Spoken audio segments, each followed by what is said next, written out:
Okay, so continuing from when I asked him to show his face, my catfisher scammer. Okay, so he said, okay, I'm going to call you now.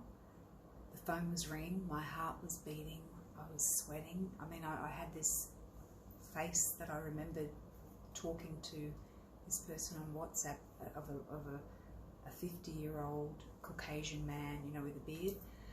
I was ready.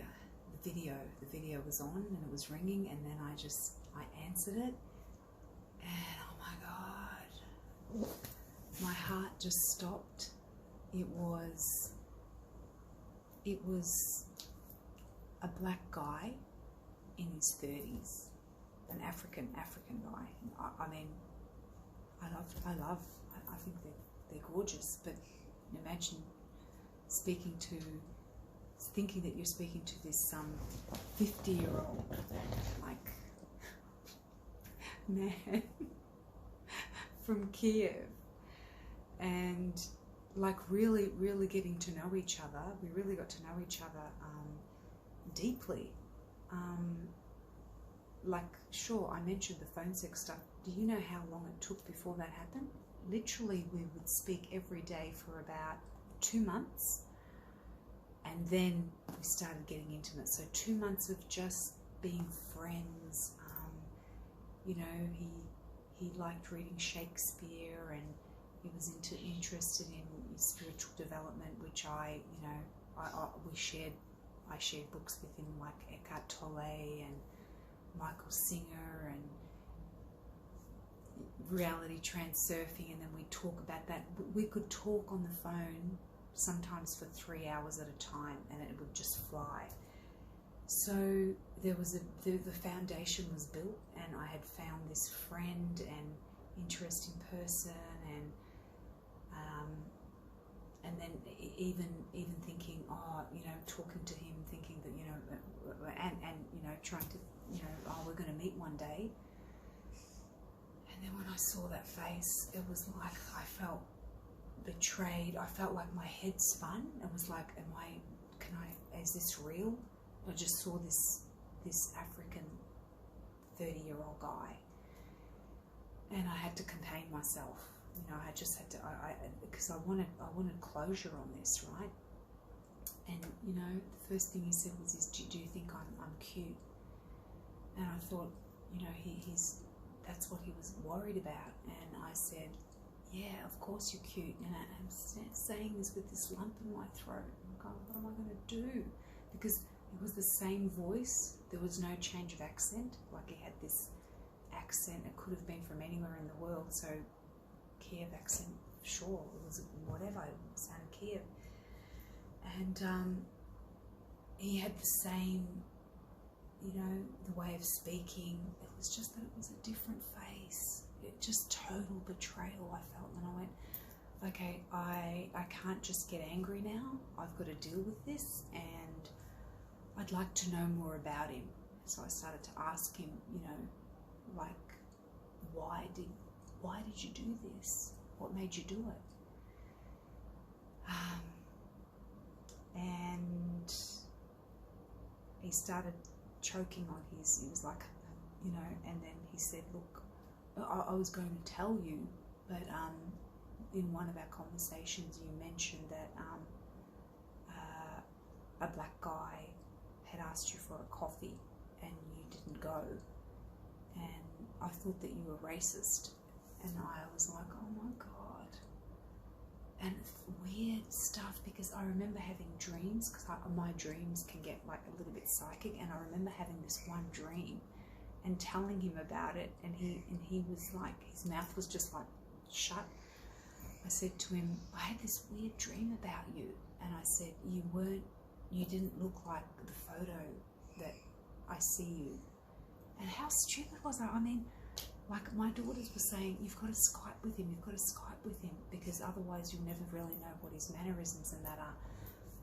And I was like, yeah, sure, I'm going to organise that. And I did, and I'll tell you what happened. But anyway, going back to this dream, I dreamt, it's just bizarre, I dreamt that he was an albino, I think albino, you know, really, really white. And it was just, I said, you were so white. I go, and the thing is, he's a black guy, and the funny thing is, I go to him, you were whiter than the picture, because in the picture he's white, but in my dream he was just like Snow White. And he just shut up, and he said, what do you think that means? And I said, I don't know, just, I have no idea, probably I've got to get to see you. And he said, this is when I hadn't seen him, and he said, yep, all things will be explained when we meet. So thank God that I saw him, because can you imagine organising a trip to meet him and then he comes in front of you? You would just, like, it was, my whole head was just swirled around, and I went, am I dreaming? Oh my God, I've been speaking to this person for 4 months. I have deep feelings for him. He has deep feelings for me.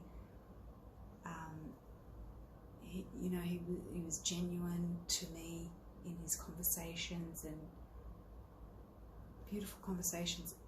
Anyway, I got to get off, but next time I'm going to tell you about when I asked him to Skype and what happened. And I just want you to know that, you know, the reason I called this, I'm calling it unbelievable forgiveness, is because I actually, it is a little bit selfish on my part, because I had to have closure on him, and I couldn't just have it by, you know, like what most people would told me, like, oh, you know, I would tell him where to go, and I would have just, I just couldn't do it, because there was an involvement, there was a relationship that had formed.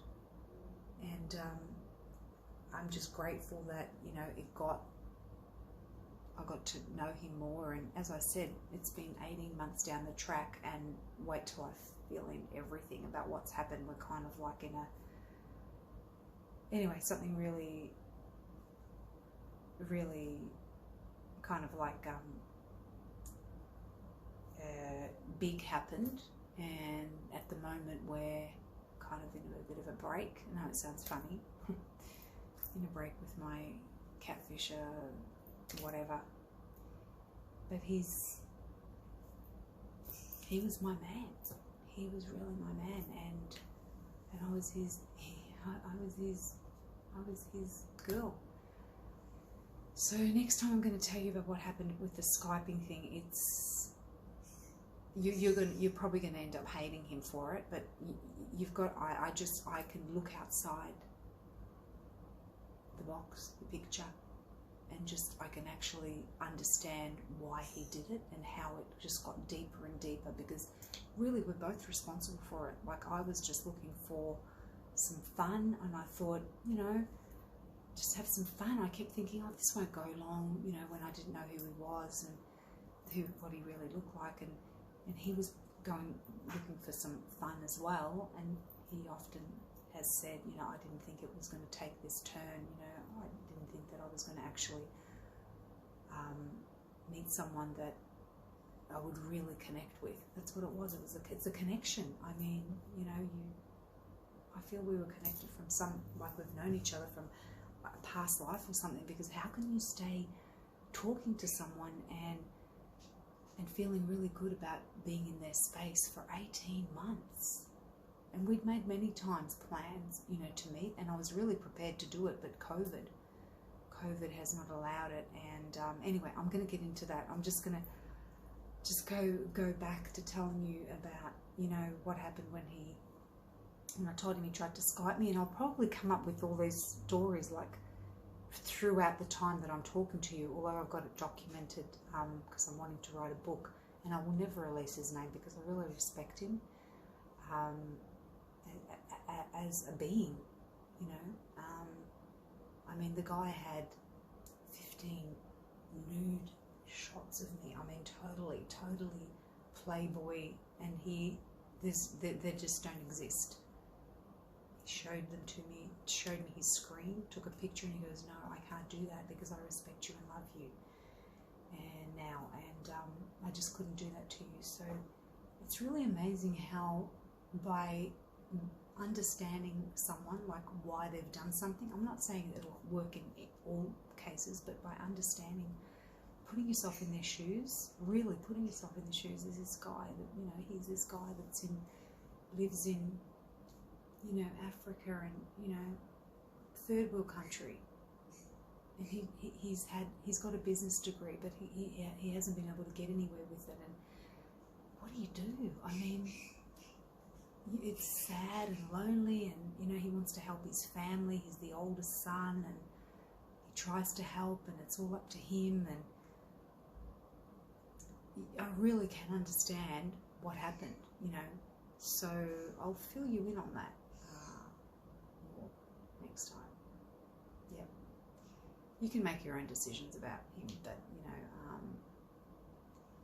you know, no one's perfect. I'm not perfect. I have made many, many mistakes, and the reason he came into my path, so he was there for a reason. And if that reason, I definitely learned a lot about myself, and he helped me open my heart up again, because I had stopped wanting to be in any relationships. It was like, I just went, no, I can't. I'm just not interested, because I really didn't trust myself. It wasn't about the other guy. I didn't trust myself, and I didn't want to hurt another person. And because he was so far, like supposedly Kiev, but really Africa, I was able to open my heart up, because I thought there's no commitment really. So I opened my heart up thinking, oh, you know, this will be fine, it'll be easy, we'll just be friends. And then it just got deeper and deeper and deeper. And boy, 18 months, guys. 18 months, can you believe it? Unbelievable.